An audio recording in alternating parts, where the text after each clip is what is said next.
Makalipas ang ilang sandali ay umalis na nga ang boss ng Black Security Company sakay sa isang sasakyan. Upang kanyang puntahan ang kinaroroonan ng ating bida. Nang pagbaba niya sa kanyang sasakyan ay napatingin naman siya sa kanyang itaas dahil masyado siyang nagtataka kung bakit mayroong mga hamog sa itaas. Ito raw ba ay gawa ng isang tao? Nang tawagan na niya sana ang kanyang mga tauhan sa kanilang headquarters ay napamura na lang siya dahil bakit hindi malinaw ang boses nitong radyo, parang mayroon raw mali dito dahil ang lahat ng paligid ay masyadong madilim, at wala din siyang mga ingay nga naririnig. Paano ito nangyari? Dahil sa 10,000 na mga zombie ang nagtipon dito sa lugar ay imposible naman na wala man lang siyang ingay na naririnig. Ngunit masyado naman siyang nagulat dahil biglang nagsalita ang ating bida sa kanyang likod. Tinanong pa ng ating bida sa kanya na kung siya raw ba ay taga Blackblade Security Company. Habang seryoso na nakatingin ang ating bida sa boss ng Blackblade Security Company ay nasabi na lang ng boss ng security company na kung ito raw ba ang kanilang tinutukoy na ang Transcendent. Makikita sa mukha ng boss ng Blackblade Security Company na ito ay masyadong natulala na pinapawisan dahil ano raw ba itong nakakabahala na presensya na kanyang nararamdaman nitong lalaki sa kanyang harapan. Sabay kanyang sinabihan ang ating bida na pumunta raw siya dito dahil masyado siyang nag-alala na baka ang mga maraming zombie na nagtitipon ay magiging banta sa mga tao na naka-survive, kung kaya pumarito siya upang tingnan kung ano na ang tunay na sitwasyon. Hindi naman nagalit ang ating bida sa sinabi sa kanya ng boss ng Blackblade Security Company bagkus kanya lang itong sinabihan na kung ganoon raw ay kanyang ipapakita sa kanya kung nasaan na ngayon ang mga maraming zombie. Napasigaw naman ng malakas ang boss ng Blackblade Security Company nang nilagyan ng liwanag ng ating bida ang buong lugar. Dahil pala sumambulat sa harapan ng Blackblade Security Company boss, ang gabundok na mga katawan ng maraming mga zombie. Napapatanong na lang siya habang hindi makapaniwala na kung ito raw bang lahat ay ang mga katawan ng mga zombie. Nang lumapag na ang ating bida sa lupa ay seryoso naman niya na sinabihan ang boss ng Blackblade Security Company na anuman raw na mga espiritu o mga hayop maging ang mga zombie ay hindi makakalabas dito ng buhay, yun lang raw ang kanyang masasabi sa kanya, mayroon ba daw itong mga katanungan sa kanya. Nang papaalis na ang boss ng Blackblade Security Company ay maririnig naman ang kanyang radyo na tinatawag siya ng kanyang brother na ang kanyang kanan na kamay at ito ay nagtanong sa kanya na kung ano na raw ba ang sitwasyon. Sinabi naman niya sa kanyang brother na ang lahat raw ay ayos lang, huwag na raw silang mag-alala patungkol sa mga zombie, sa tingin raw niya dito sa kanilang bansa ang Donghu City ang pinakaligtas na lugar sa hinaharap. Makalipas ang 2 araw makikita sa lugar ang hugis bulkan na mga gatumpok na mga katawan ng mga zombie, at makikita din dito ang ating bida na kanya pa rin pinagmamasdan ang gitna ng kanyang ginawang Great Yin Spirit Devouring Formation, at kanya na lang nasabi na kinakailangan na raw niyang suriin ang resulta ng kanyang ginawa. Sabay kanyang pinalabas ang kanyang blood steel wire at kanya itong inutusan na kunin na daw niya doon sa gitna ang kanyang gawa.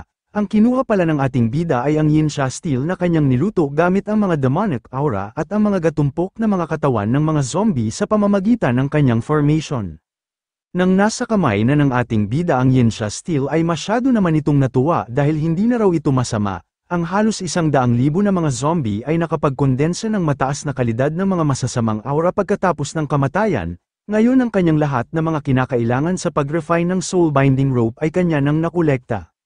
Habang hindi pa rin maalis ang labis na tuwa ng ating bida sa kanyang nagawa ay makikita naman ang mga ulap sa kanyang itaas na ito ay naghugis bilog. Makalipas ang ilang sandali makikita ang mga demonic aura at ang mga kidlat galing sa kalangitan na parabang ito ay nagtitipon. Nang napansin ito ng ating bida ay gulat naman ito na hindi maalis ang kanyang tingin sa mga kaganapan. At mas lalo pang nagulat ang ating bida dahil nakita niya ang mga demonic aura sa kanyang itaas kanina na nagtitipon at lumikha ito ng isang phoenix maging ang mga kidlat sa kalangitan kanina ay naging hugis dragon, at parehas silang lumapit sa ating bida.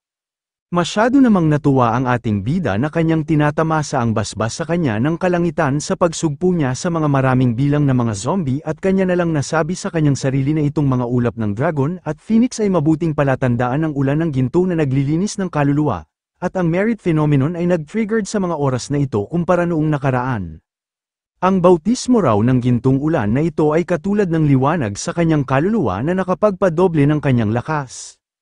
Ang karamihan sa mga mali sa kanyang nakaraan na cultivation ay nalutas na at ang kanyang pagkontrol sa mga bangkay ay lubos na umunlad. Para sa mga foundation cultivator ay halos walang mga method upang kanilang palitan ang kanilang mga kaluluwa, Hindi raw niya inaasahan na ang mga gintong ulan mula sa pagpatay ng libu-libo na mga zombie ay nakapagbibigay sa kanya ng ganitong lakas. Itong merit phenomenon daw ngayon ay tunay na misteryoso at walang hanggan.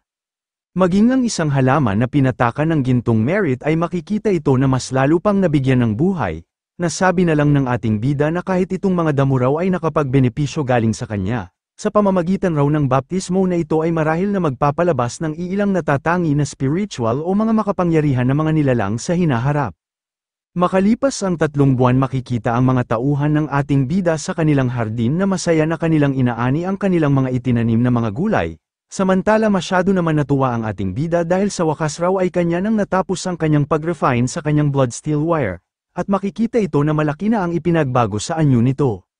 Habang masaya na tinitingnan ng ating bida ang kanyang blood steel wire ay kanya na lang nasabi na ang proseso ng pag-refine ng soul binding rope ay nagpasya ng hindi inaasahan na madali, salamat raw sa merit na nagpapalakas ng kanyang kapalaran. Sabay iwinasiwas ng ating bida ang kanyang bagong na-refine na kanyang blood steel wire upang kanya itong masubukan kung ano na ang inunlad nito. Gulat na gulat naman ang mga tauhan ng ating bida na pumipitas lang ng mga gulay sa hardin dahil biglang nagkaroon ng malaking pagsabog sa kanilang kinaroroonan. Masyado namang namangha ang ating bida at ito ay napangiti na kanyang tinitingnan ng kanyang blood steel wire dahil inaasahan na daw niya ito na mag-integrate ng kanyang kaluluwa. Ito raw ay tunay na gumagana tulad ng pagdagdag ng kanyang kaluluwa sa kanyang kalooban, ang potensyal raw ng paglaki nito ay walang katulad kumpara sa ibang mga artifact. Ngayon raw ay kumpleto na ang katotohanan ng kanyang artifact, ang susunod raw niyang hakbang ngayon ay magsasanay ng mga spells ng Foundation Establishment. Ang Blood Fiend Refine ng Demon Scripture ay hinati sa 9 na layer na ayon sa Foundation Establishment galing sa level 1 hanggang sa level 9. Sa bawat level ay maaaring maaral ang isang bagong Foundation Establishment spell, kahit ang mga spell na ito ay nagsisimula sa mababang antas, pero lahat sila ay may isang katangian. Maaari nila na maubos ang yin energy para mapalakas ang kanilang mga epekto, kahit ang walang enerhiya ng yin amplification laban sa mayroong yin amplification, ay para pa rin sa mga karamihan ng mga demon cultivator na nagsasanay, ito ay walang kahulugan. Ngunit para naman sa kanya ang masasabi niya sa yin energy ay hindi mauubos, itong natitirang malevolent energy mula sa dating yin soul draining formation ay puno ng jade vials.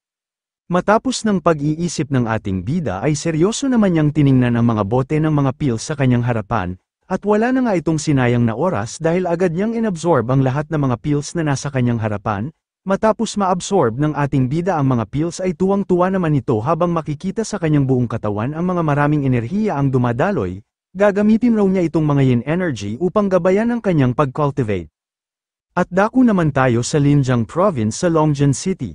Dito makikita ang mga mataas na mga maraming building at sa gitna naman nito ay makikita ang malaking ilog. At makikita din natin dito ang professor na tinulungan ng ating bida noong nakaraan na mayroon siyang ibinalita sa kanilang General Ye. Agad naman siyang pinahinahon ng General dahil umupo daw muna ito. Sinabi pa ng General sa professor na ngayon raw ay kanya silang agaran na pinatawag dahil may isang underwater creature ang bigla na lang lumitaw sa Longjiang City.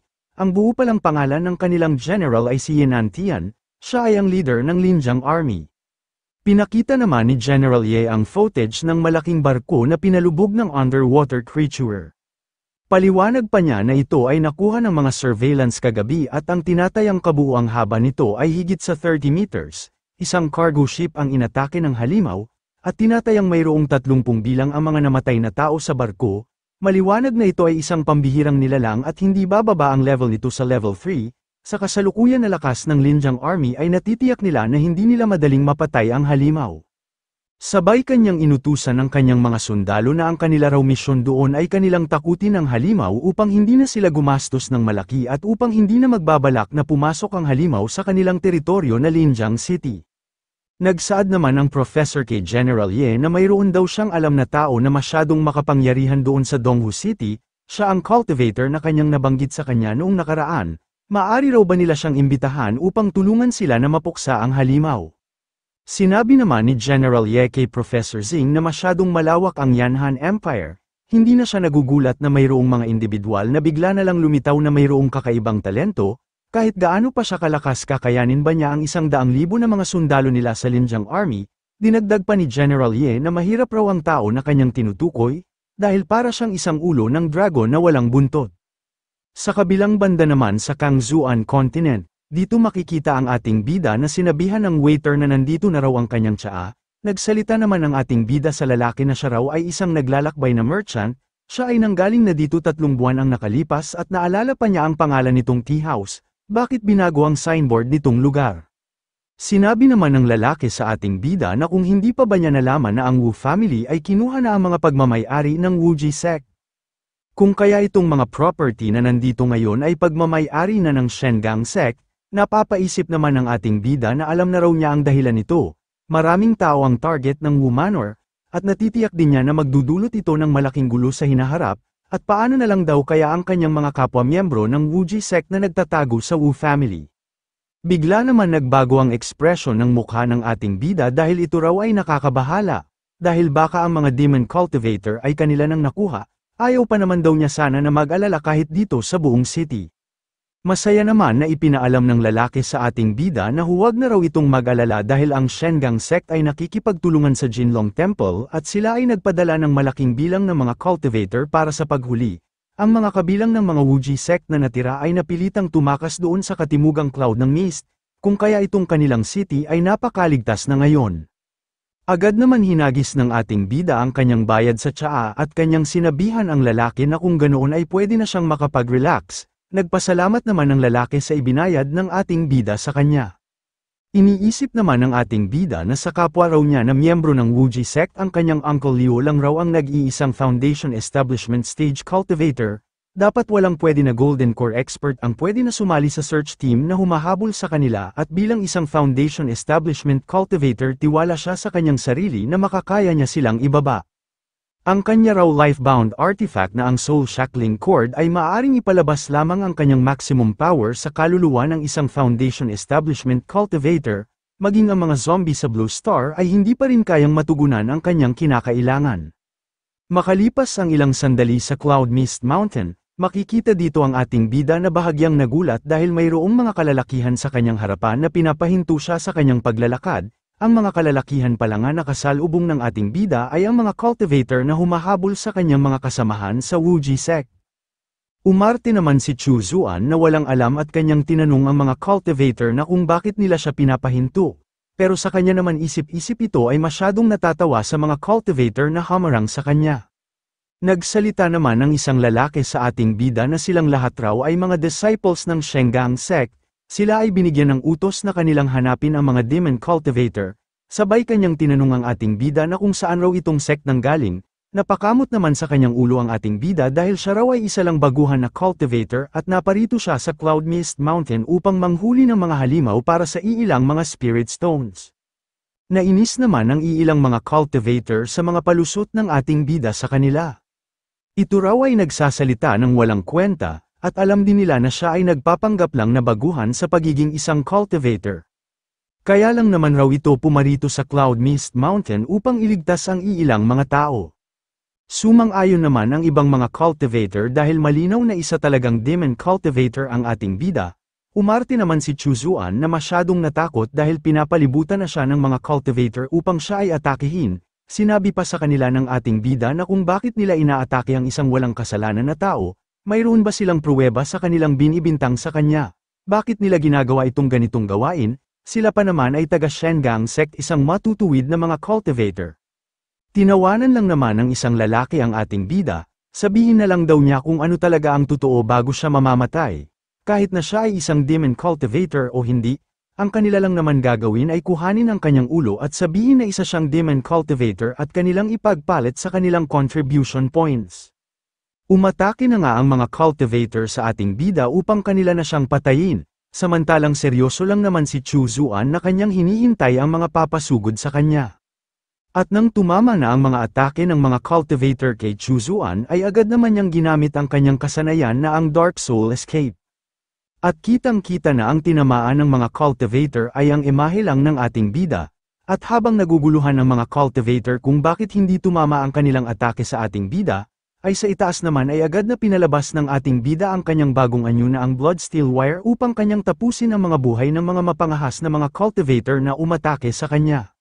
Dahil sa pag-atake ng ating bida ay kitang-kita na ang lahat ng mga cultivator ay sabay-sabay na nawalan ng ulo dulot ng atake ng ating bida gamit ang kanyang bagong anyo na ang Blood Steel Wire. Matapos mapatay ng ating bida ang mga cultivator ay tuwang-tuwa naman ito na kanya silang tinitingnan dahil masyado raw silang malas dahil nakatagpo sila ng katulad niya. At agad na nga ginamit ng ating bida ang kanyang isang kasanayan na tinatawag na soul seizing technique upang kanyang kunin ang mga kaluluwa ng kanyang mga napatay. Nang matapos makolekta ng ating bida ang mga kaluluwa ng mga kalalakihan ay kanya na lang nasabi na ang 3 raw na chi refinement soul na ito ay makapagpapalabas ng kanyang 10,000 na mga soul banner, at tungkol sa foundation establishment soul ay kinakailangan niyang makahanap ng tahimik na lugar para kanya itong ayusin.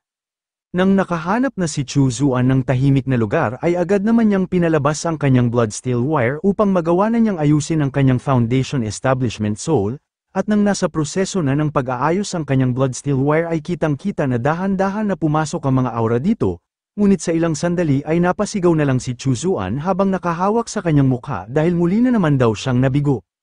Sabay na pabuntong hininga na lang ito dahil lumipas raw ang 1 buwan ay nagawa niyang mapatay ang 4 na foundation establishment cultivator, at higit sa 1 dosina na mga chi refinement cultivators, at ang 10,000 na soul banner ay lumalakas. Ganun pa man walang kaluluwa na matagumpay na pinapaalis ang soul shackling cord, mukhang kinakailangan pa raw niyang humanap ng isang malakas na foundation establishment soul refinement. Habang abala si Chu Zuan sa pag-iisip kung ano ang kanyang dapat na gawin ay napatigil naman ito dahil mayroon siyang nararamdaman sa hindi kalayuan sa kanya na naglalaban. Ang nararamdaman pala ng ating bida ay ang isang matanda na galit na kanyang hinahabol si Liu Zhenxiong dahil pinatay raw niya ang kanyang brother Zhao. Habang makikita naman si Liu Zhenxiong na tumatakbo at halata sa kanyang mukha na ito ay labis na napinsala, sinabi pa ng humahabol sa kanya na sumuko na lang daw ito at kanyang tanggapin ang kanyang kamatayan. Habang patuloy pa rin na tumatakbo si Liu Zhenxiong ay kanya naman sinabihan ang humahabol sa kanya na kung papatayin daw niya siya ay maari naman niya itong gawin, pero huwag daw niya siyang paratangan sa mga gawain na hindi naman niya ginawa. Ngunit sa kasamaan na palad ay napatigil sa pagtakbo si Liu Zhenxiong dahil hindi na kinaya ng kanyang katawan ang kanyang tinamo na malaking pinsala kanina at napabulwak na lang ito ng dugo. Dahil sa pangyayari na yun ay makikita si Liu Zhenxiong na nakahandusay na sa tapat ng isang malaking puno at sa kanya namang harapan ay seryoso siyang sinabihan ng matandang cultivator na humahabol sa kanya na ito na raw ang kanyang katapusan. Siya raw ay kasalukuyan na nagtamo ng malaking sugat at ang kanyang pills na ininom kanina ay hindi na gumagana. Siya raw ay nakatagal sa ganito, pero hindi na ito makakatakas sa kanyang kamatayan sa kanyang mga kamay. Ngunit napatigil naman sa pagsasalita ang matanda at ito ay nagulat dahil kanyang naramdaman na papalapit na sa kanya ang blood steel wire ng ating bida. Dahil doon ay agad siyang gumawa ng maliit na harang upang kanyang mapigilan ang blood steel wire na tatama na sa kanya. At sa hindi niya inaasahan dahil madali lang winasak ng blood steel wire ng ating bida ang kanyang ginawang harang at ito ay dumiretso na tumama sa kanya at kitang-kita na kanyang tinamo ang malaking pinsala dulot ng atake ng blood steel wire. At nang siya ay nakahandusay na sa lupa ay napasigaw na lang siya at hindi makapaniwala sa nangyari sa kanya. Ngunit nanlaki na lang ang kanyang mata dahil nakita niya sa kanyang itaas na mayroong isang malaking kamay na tatama na sa kanya. Dahil doon ang mayabang na matanda kanina ay walang nagawa sa pinakawalan na atake ng ating bida na tinatawag na evil spirit, samantalang makikita naman si Chu Zuan na nakatayo lang sa kanilang harapan at hindi man lang ito nahirapan na kanyang pinahirapan ang mayabang na matandang cultivator. Gulat naman si Liu Zhenxiong sa kanyang nasaksihan at kanyang nabanggit ang pangalan ng ating bida kung tunay na siya daw ba talaga ito, dahil nagawa niya na maka-advance sa foundation establishment stage. Habang nahihirapan ng mayabang na matanda na makaalis sa binitawan na atake sa kanya ni Chu Zuan ay pilit naman niyang ginamit ang kanyang kasanayan na tinatawag na Blue Cloud Divine Sword upang magawa niyang makatakas. Dahil doon makikita ang aura na bumabalot sa kanya ay pinaghihiwa ng kanyang maraming espada, masyado namang nag-alala si Liu Zhenxiong sa kanyang nakita dahil hindi raw ito maganda. Itong si Sun Shi na kanilang nakaharap ngayon ay tumuntong na sa foundation establishment stage ng mahabang panahon. Samantalang si Chu Zuan naman ay kaka-breakthrough pa lang sa foundation establishment stage. Kahit na iniinda ng matanda ang kanyang pinsala ay matapang pa rin niyang sinabihan ang ating bida na hinahayaan raw niya siyang makatakas noon. At sa hindi inaasahan ganito na pala siya kalakas ngayon at umabot na ito sa foundation stage sa ganito kaikling panahon, hinahayaan raw niyang lumaki ang isang tigre na magbibigay sa kanila ng sakit ng ulo, at agad na nga niyang inatake ang ating bida gamit ang kanyang Blue Cloud Divine Sword. Sambit pa niya sa ating bida na ngayong araw daw ay kanya siyang papatayin bilang isang foundation building stage cultivator. Nang tumama na ang maraming mga espada sa katawan ni Chu Zuan ay kanya lang itong tinawanan dahil ang mga atake sa kanya ng matanda ay tumatagos lang sa kanyang katawan at wala itong epekto. Matapos doon ay dahan-dahan na naglalaho ang imahe ng ating bida, gulat na gulat naman ang matanda dahil gumamit raw ang ating bida ng kasanayan upang makatakas, hindi raw ito maari, sabay naghanda ang matanda ng isang sword array sa kanyang paligid upang hindi siya malinlang sa biglaan na pag-atake ng ating bida. Kahit na pinapaligiran na ang matanda ng kanyang ginawang array sa kanyang paligid ay laking gulat naman niya dahil madali lang siyang dinaanan ng ating bida at nagawa pa niya siyang tinamaan ng mabilis na atake, habang kitang-kita naman si Chu Zuan na kampante lang na nakatayo sa kanyang likod dahil alam niya na dito na magwawakas ang buhay ng mayabang na matanda. Dahil pala ang ulo ng matanda ay nagawang maputol ng ating bida nang hindi man lang niya namalayan, at nakangiti lang ang ating bida habang nasa kanya ng mga kamay ang ulo ng matandang cultivator. At agad na nga kinuha ng ating bida ang kaluluwa ng matanda sabay kanyang itinapon ang ulo nito sa lupa. Tuwang-tuwa naman si Chu Zuan habang kanyang tinitingnan ang kaluluwa ng matanda, dahil talagang ang kaluluwa raw na ito ay masyadong napakakondensado, mas magaling pa ito kumpara sa kanyang mga nakuha noong nakaraan at baka magagamit raw niya ito para sa soul killing rope.